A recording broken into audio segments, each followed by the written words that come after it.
بسم اللہ الرحمن الرحیم۔ السلام علیکم ورحمۃ اللہ وبرکاتہ۔ اللہ تعالیٰ نے قرآن پاک میں فرمایا ہے وما جعل علیکم فی الدین من حرج۔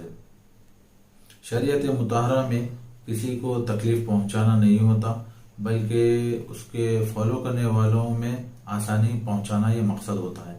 اسی لیے خرید و فروخت میں خیار شرط، خیار رؤیت اور خیار عیب جائز رکھا گیا ہے۔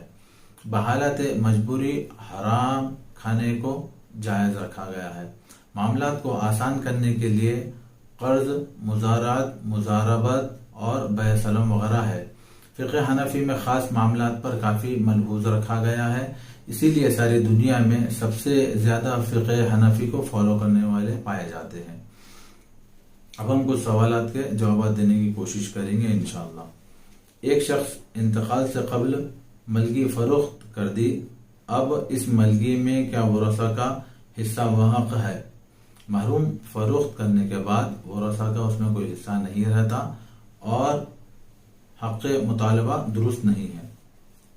دوسرا سوال کیا گیا شوہر کے بعد وفات مہر کا معاف کرنا۔ اللہ تعالیٰ نے قرآن پاک میں فرمایا ہے وَآتُوا النِّسَاءَ صَدَقَاتِهِنَّ نِحْلًا۔ شوہر کو چاہیے کہ نیک دلی کے ساتھ مہر عطا فرمائے اور مہر کا ادا کرنا واجب ہے۔ اگر شوہر کے انتقال کے بعد بیوی اگر مہر معاف کر رہی ہے تو یہ معاف شرعاً معتبر ہے۔ اور ایک سوال کیا گیا دادا کی وراثت میں کیا پوتے کا حق ہے؟ دادا کے انتقال کے بعد ان کی اولاد اگر موجود ہو تو پوتے کا کوئی حصہ نہیں ہے۔ اور ایک سوال کیا گیا کہ قدیم قبرستان میں جگہ کی کمی کی وجہ سے پرانی قبر میں دوبارہ تدفین کی جا سکتی ہے کیا؟ قدیم قبر میں یقین ہو کہ اعضاء اگر مٹی میں مل گئے ہوں تو پھر تدفین کی جا سکتی ہے۔ اگر ہڈیاں پائی جائے تو ایک جگہ رکھ دے، اور اگر میت سالم ہو تو پھر قبر کو بند کر دے۔ موریثی و ذاتی جائیداد کو اپنی ضروریات کی بنا پر فروخت کرنا کیسا ہے؟ موریثی اور ذاتی جائیداد کا اسے کامل اختیار ہے، وہ جسے چاہے تصرف کر سکتا ہے۔ نماز جنازہ کے کیے گئے وضو سے دیگر نمازوں کا پڑھنا کیسا ہے؟